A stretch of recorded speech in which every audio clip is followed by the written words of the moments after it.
Yeah, so I do want to share a bit about my story, what kind of work that's led me to, and then particularly the challenges I have faced walking out a vocation of celibacy in the church. So let me get through kind of the first date questions. I am a Christian, I am gay, and I'm convinced that God has called everyone to celibacy or marriage with someone of the opposite sex. And probably like many gay Christians, I grew up hearing that I grew up hearing in the church that gay people were bad and dirty and disgusting.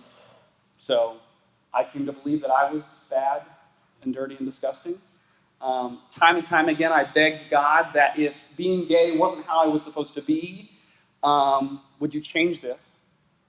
And time again, changing this didn't seem to be his will.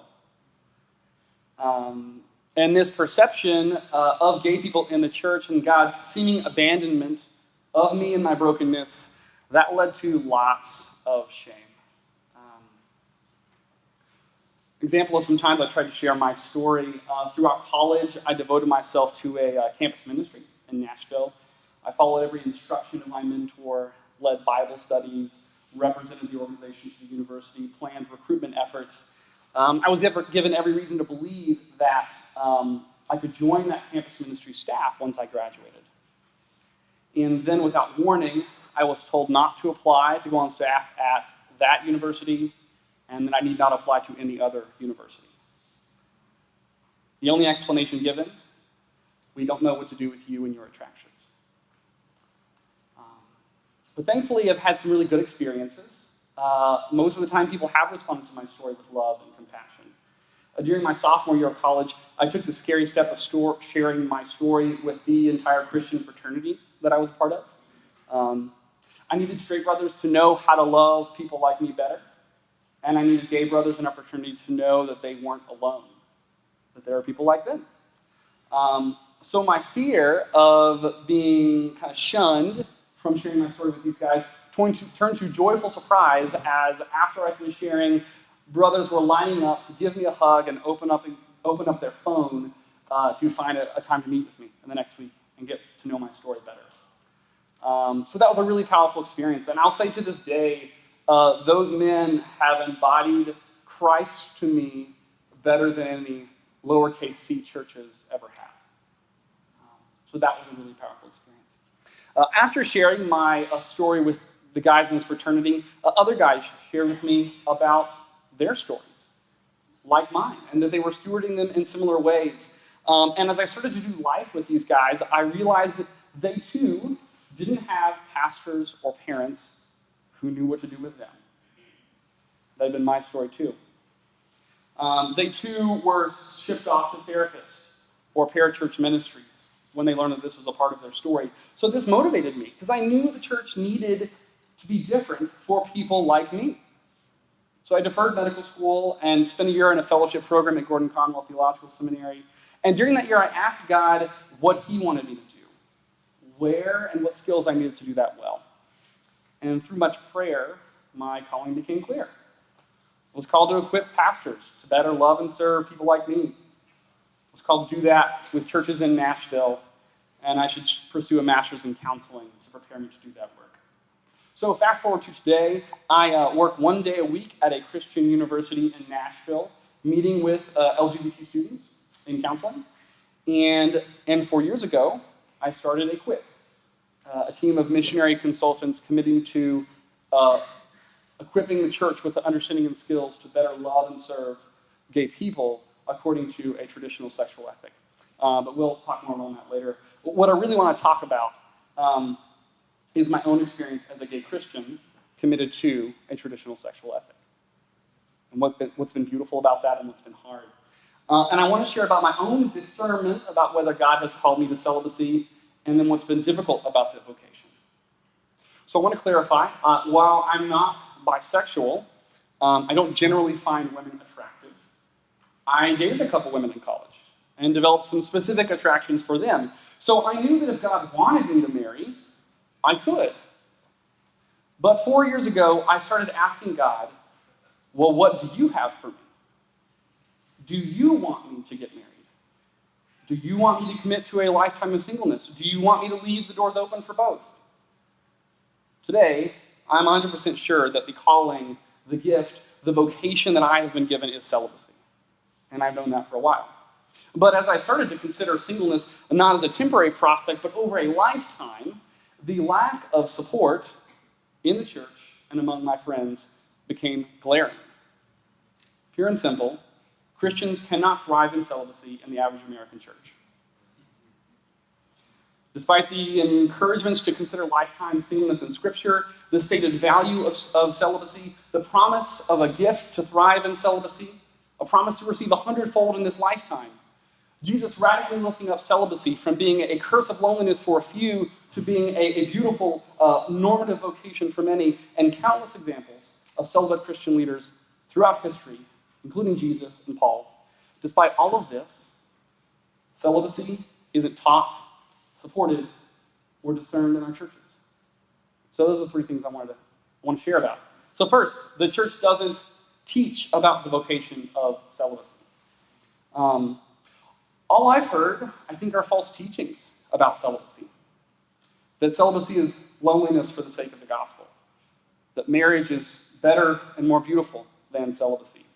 That you only have to be celibate if God disrupts your life and gives you an undeniable call.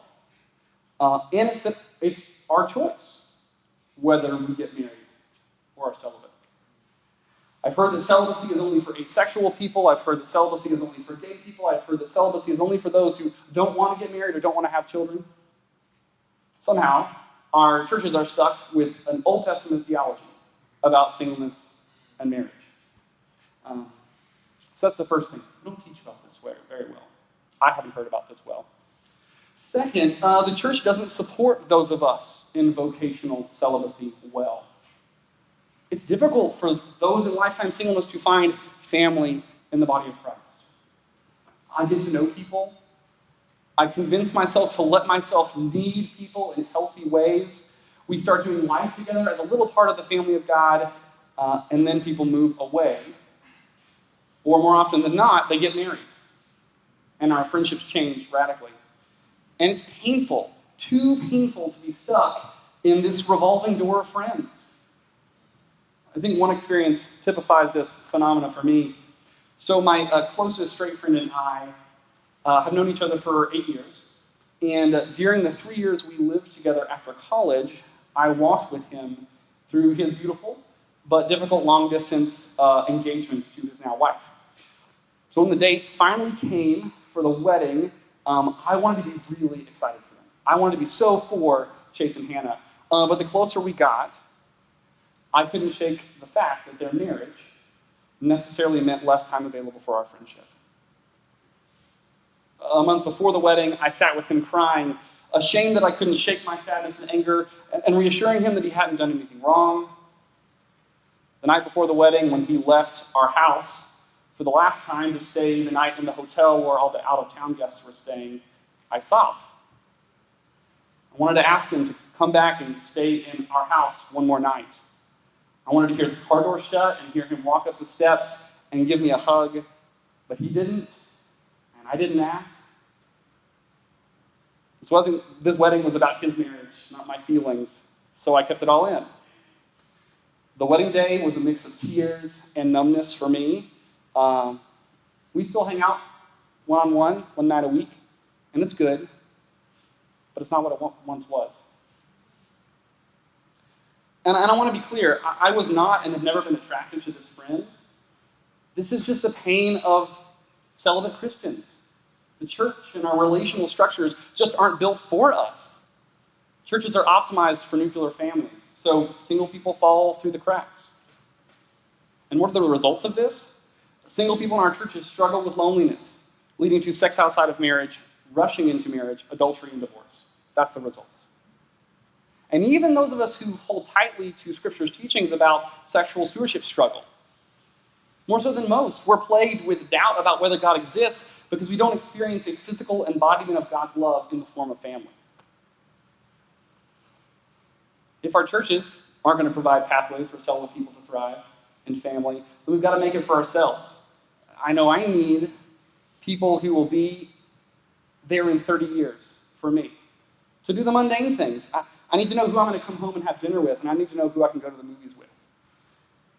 I'm convinced that vocational celibacy is just as much about enjoying deep relationships in the context of committed family.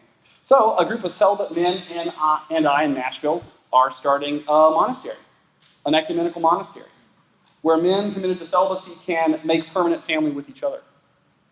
And our mission is to model, teach, and support a robust theology and practice of celibacy in churches in Nashville. And we'll each be required to be committed to the mission and community of our local churches. The doors of our home will always be open to extended friends and family, and we hope our monastery serves as a seed for a wider intentional Christian community in Nashville. So that's kind of the solution we've come up with. So I talked about how our churches don't seem to teach about celibacy, they don't support celibacy well, and I want to end with talking about that our churches don't help everyone discern whether they're called to celibacy or marriage.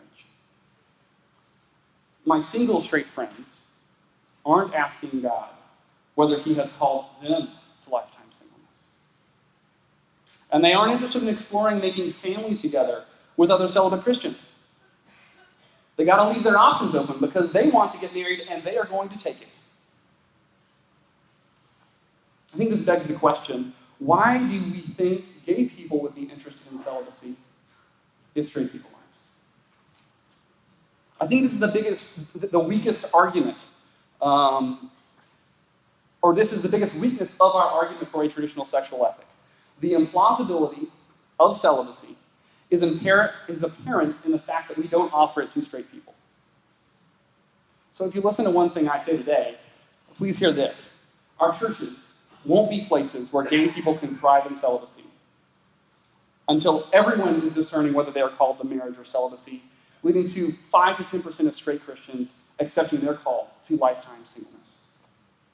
And this isn't just for the benefit of gay people. Straight Christians are suffering from our idolization of romance and our lack of a robust theology and practice of lifetime singleness. This is good for everybody. So please, get busy teaching what the Bible has to say about vocational celibacy.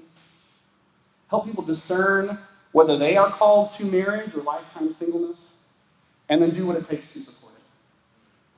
Continuing to hold a traditional sexual ethic, but not inviting straight Christians to open-handedly offer the question of marriage or singleness to God is no longer an option. There are two compassionate and logically consistent options for Christian sexual ethics. Either invite straight people to discern whether they are called to celibacy, or adopt a progressive sexual ethic. So please choose a side. Thanks.